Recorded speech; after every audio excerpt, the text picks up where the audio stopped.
Round two, the Coca-Cola Bottlers Formula Ford V Series here, Formula Ford, the Formula V Series here at Amaroo Park. This is the way the grid shapes up. Pole position, car number 6, David Cutts in a Spectre, and sharing the front row, guess who? Bernie Henley in car number 1, the Renmax. Second row of the grid, Frank Kleinig shares that with Ken Taylor. Fifth fastest qualifier was Greg McCombie, just ahead of Norm Johnson. On the next row, Jim Rouston and Ian Simpson, a pair of Queenslanders there. Then Stephen David and David Smith, and rounding out the top 12, Dennis Gillespie and Jeff Stone. Racing in the Coca-Cola Bottlers Formula V event, and car number 1, Bernie Henley, getting away very, very quickly indeed. Just look at the fight now for positions as they head up to Nissan Skyline for the first time and drop into Dunlop Loop. 3 wide as they move into the turn. We check the top 12 off the grid. There are 13 other starters just to round out this usual packed field of Formula Vs. Greg McCombie going very wide there in car number 8, fighting his way through the pack. The old master, Bernie Henley, in the Toledo Tools entry, getting the upper hand. So you can't teach old dogs new tricks. Bernie's case. He knows all. He knows them all. And he will exit the lake corner. There he is, number 1, Toledo Tools entry. Coming through the turn, and a good lineup of cars here today for this event. What a start by Ian Simpson from Queensland in car number 10. Came off 8th position on the grid and is up running 3rd. A 1-minute penalty board has gone out to one of the drivers.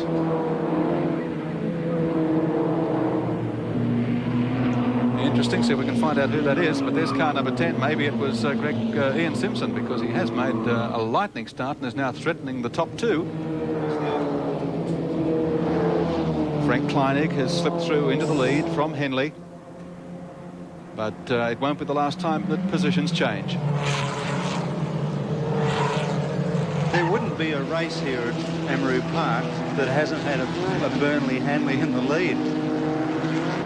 He is about the winningest driver. I think he's probably won more races here than Jim Richards.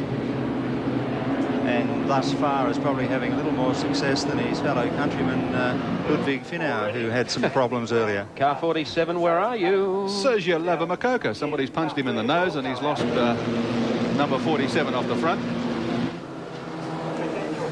The scrap continues, heading up to the top of the hill. And once again, Bernie Henley has been caught. He got caught in the last half lap, but he's managed to jump out of the slipstream and fight his way back into the lead. Number 10, of course, Ian Simpson from Queensland. And poor old Frank Kleinig, in one fell swoop, has been shuffled back to 3rd. That, though, is the Formula V racing.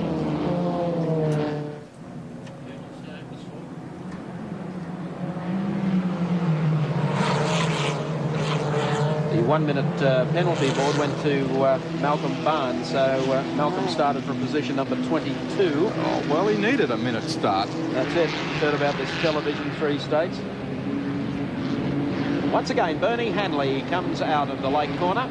They're closing up behind this leading trio, though. At the moment, car 24, Ken Taylor, after a slow start, he got shuffled back from 4th position on the grid, but is coming again. And behind him in car 8, Greg McCombie, driving a Concept. To the top of the hill, and Bernie finds himself under siege. Not only under siege, but out of the lead. Ian Simpson takes over. I'm sure he just gives Ian an opportunity to lead for a lap or so, unsettle himself, and then Bernie swamps him again, usually on the run down to the lake. They're closing up, though, as Gary mentioned. Ian Simpson, Bernie Henley. They are very close indeed. Peter McKay, you've had a few drives. Have you ever pedalled one of these things? No, I haven't, Gary. It's probably one of the few cars going around these days I haven't put my tail into, but... The trouble is, if you put your tail in the size of it, you put your legs out the front. The scrap still continues. Car number 10 going back to take over the lead. Ian Simpson. Number 2 comes swarming back, Frank Kleinig again, up on the inside this time. Bernie sitting in very close. They're going to go 3 wide, maybe even 4 wide, as they go up Bitcher Pave to the top of Nissan Skyline. Great scrap for the lead in this race. And here comes Kleinig, and takes the lead. That was close. Simpson now drops into second, and Bernie, after looking so strong early, is back to fourth, but don't write him off yet. The man that came off pole, David Cutts in the Spectre, didn't survive too long, got shuffled right out of it at the start, and I see his car's pulled off on the infield, so his race is run for the day. But disappointment for him, having qualified fastest and now being out of the running. To Frank Kleinig will lead. Here comes Bernie fighting back down on the inside. Simpson still holds second spot. Well, Bernie's been known to circle the field and come from last to win these races. He has. So fourth spot should be no trouble for him. Although he's got three very talented drivers up ahead of him, Frank Kleinig, Ian Simpson and Greg McCombie. McCombie's making life difficult for him. They go to the top of Nissan Skyline, and here they come again. Simpson back in front. Don't blink, folks. Kleinig into second, and Bernie back to fourth. The script is that Bernie is second on the last lap, entering the last lap, and then he pips him on the post. He usually does. The trouble is here is to be careful that Combi doesn't get, or Simpson get away too far. It's fine having a jostle here, but to try and do it from fourth, he's got to be in second when they get to the last lap. Simpson's the guy, I think, a couple of seasons ago came down to Amaroo from Queensland with his brother Alan and really got amongst the locals. So he has a bit of form on the board, and he's showing it today. Once again, they come out of Toledo corner. Frank Kleinig coming back to challenge yet again for the lead on the inside as they run up to the top of Nissan Skyline. That's what you call close motor racing.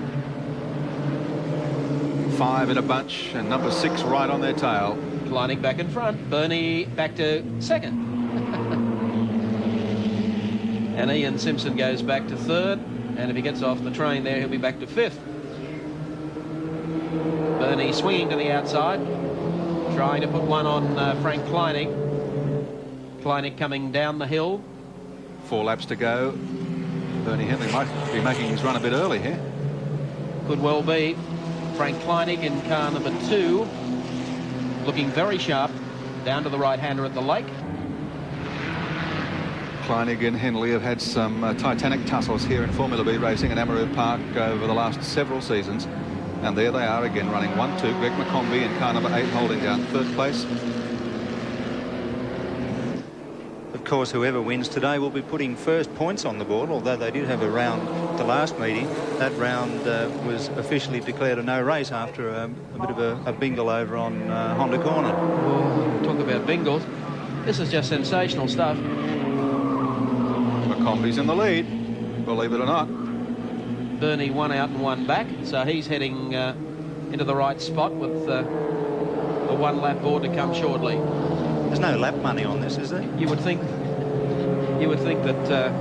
Coke could put up 1,000 a lap to lead it. Kleinig's had to flick from third spot, and Ian Simpson now holds down third behind McCombie and Henley. Simpson, Kleinig. 2 1/4 laps remaining. Bernie getting set. Likes to be in second with a lap to go. 2 to go now as they swing across the line, and here comes Bernie Henley on the outside. Combi will take the lead, but he might be engulfed here at the top of the hill. He'll drop into the right-hander. Simpson on his hammer. Simpson locks up a brake as they go in there. I'm not quite sure whether Bernie wanted to lead this into the last lap. It's going to be very hard for him. The problem with V racing is you've got to plan so far ahead. And work to it and stay with it. Yes, there's an awful lot can happen though between start and finish in these races. It's a bit of a case of after you on the last lap or entering the last lap. Oh, I think the last lap board is about to go out for these guys when they come around this time. Through the lake corner, Henley in front. See if Big Bernie can hang on to this one. He'll lead it from Ian Simpson. 1 lap to go, you'll see the sign. There it's out now. They cross the start-finishing line, and Bernie will now try to cover his tracks. Any one of 6 cars can still win this race, believe it or not. And here comes the man that's going to try and give him a big shot. Ian Simpson up on the outside, and he will take over the lead. as they drop into Dunlop Loop from the final time. Now Bernie will have to keep it tight. McCombie starting to come up into the picture as well. Hanley's only chance is to try and snooker the race leader on the inside halfway down the back part of the course. However, Ian Simpson, let me tell you, knows Amaroo Park very well indeed these days. Here they come. Down to Honda Corner. Can Bernie tuck it down on the inside? Simpson's got him covered there.